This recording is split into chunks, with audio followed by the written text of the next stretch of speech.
Let's talk about UFC Seattle because for the first time this year, there's actually a lot to talk about. Normally, I'm just yapping in these videos and just saying, oh yeah, good fight. But now there's genuinely a lot to talk about. And before we get to the hate crime that happened in the main event, let's talk about the rest of the card first. First up, Alexia Theonara got a nice dominant decision over Bruna Brazil. Not much to say there. I thought we were going to be in for one of those boring cards after that fight. But then we got a very, very polarizing fight in Ricky Simón versus Adrian Yanez, which ended in a draw. Most people I saw scored the first round to Yanez, the second round to Simón, and the third one a 10-8 Yanez, making Yanez the winner. But all three judges gave Simón the first round. A lot of people even gave Yanez the second round, which I disagree with. Personally, my scorecard was first round Simón, second round Simón, third round 10-8 Yanez, making it a draw. I agreed with the draw, but I am in a big minority. I was talking about my scorecard with people on Twitter and they were getting mad, but I don't see why because all three judges gave Simón the first round. There can be weird decisions with only three judges. They could disagree, but all of them agreed. Yes, it was a close round, but I had Simón narrowly edging it out. Yanez got a 10-8 in the third because he was butting up Simón on the feet for the whole duration of the round and then dropped him in the last 5 seconds. So yeah, good 10-8, but I thought the second round was clear Simón and the first round was very, very, very narrowly Simón.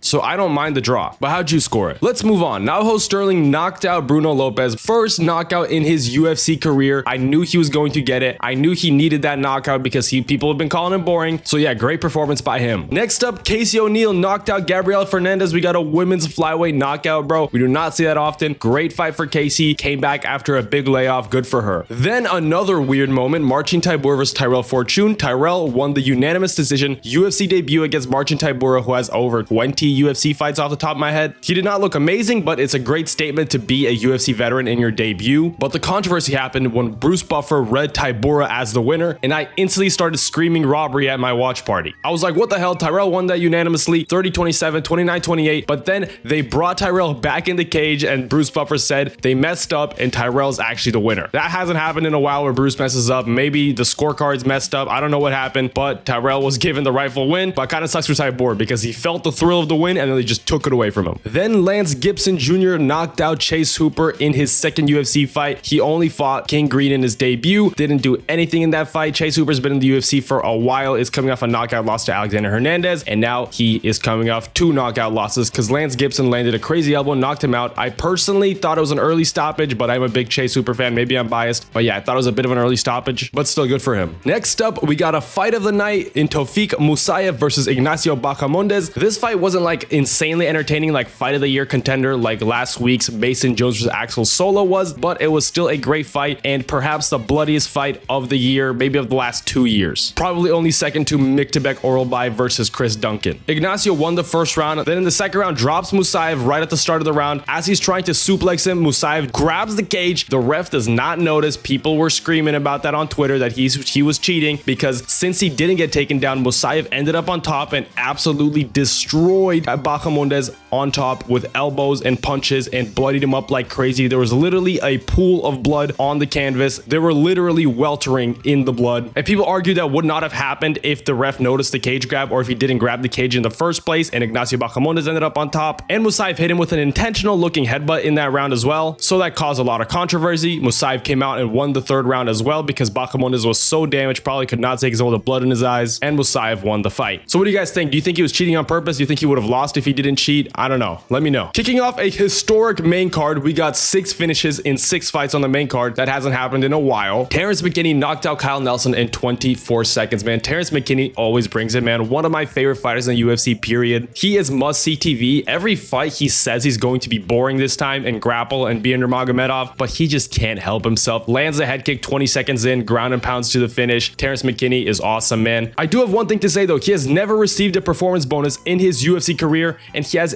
8 first-round finishes. That's ridiculous. Then next up, Yusri Belgarui got a knockout win over Mansour Abdulmalik as a 2-1 underdog, even more than a 2-1 underdog. I predicted this. I knew this was happening. Mansour Abdulmalik is good, but his UFC run is very overrated because all of his UFC wins are against very, very low-level guys compared to everyone else in the promotion. And he had a draw with Cody Brundage. Belgori knocked out Azamat Bekoyev in his UFC debut, who I am a huge fan of and who I think is still a great prospect. Belgarui also has 3 3 fights against Alex Pereira in kickboxing, one of which he won, and 2 fights against Israel Adesanya in kickboxing, both which he lost, but one of which was a split decision. So he has not the best MMA record at 10-3 now, but he has a lot of kickboxing experience, which is why I think the odds makers were not really taking that into effect. He now trains with Alex Pereira, and I swear he looks like Pereira when he was starting his career, man. Just insane power, super tall, super physical, crazy pressure fighting, such a fun fighter, bro. Honestly, man, give him Israel Adesanya like right now. Seriously, he could win. Then next up, Larian Douglas knocked out Julian Erosa in the first round. Every time he would touch him, Erosa would just go down. He dropped him with like 3 jabs in a row. He would just jab him and Julian Erosa would just fall. It was insane to see. Larian Douglas is definitely a prospect to look out for. Then continuing the carnage, Michael Chiesa submit Nico Price in the first round. Nico Price has now been used to build 2 retirement fights, Robbie Lawler and now Michael Chiesa. Pretty insane. Nico Price also retired, but he did not get a mic interview, which sucks. That honestly really sucks because he's given that opportunity to other guys, like I said, Chiesa and Robbie Lawler, and he's been in the UFC for a while and just didn't get an interview for his retirement. But good for Michael for getting a finish in his retirement fight in his home state. Awesome for him. Then in the co-main event, Alexa Grasso received performance of the night for knocking out Macy Barber in the first round. This is perhaps the most brutal women's MMA finish we have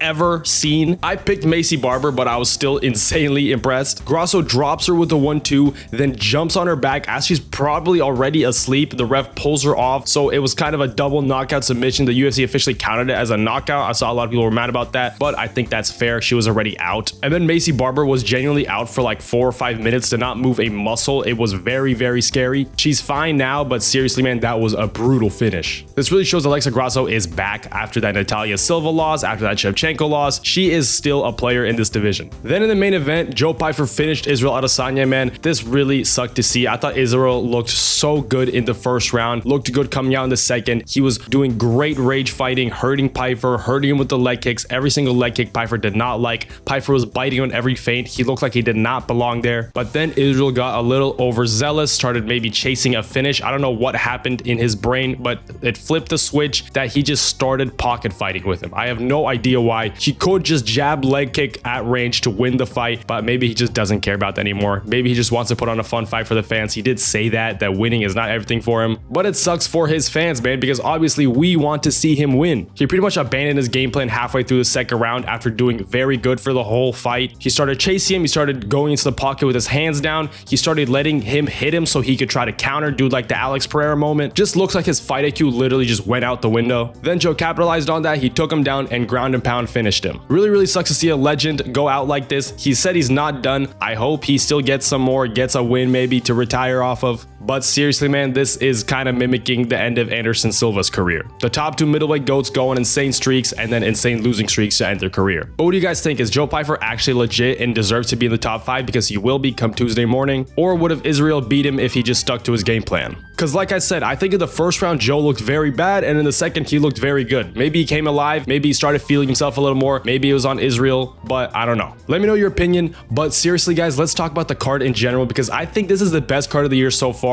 If Israel won, it would have been even better. But on paper, with the sheer amount of finishes, 6 finishes on the main card is ridiculous. This genuinely is one of the best fight nights in the last couple years. Rivals UFC Paris last year. Looks like we finally got a great card this year. I don't think any card this year has been great. This is the first one. But let me know, guys, is it also the best card of the year for you? Is it the best card of the 2020s for you? Let me know, guys. See ya.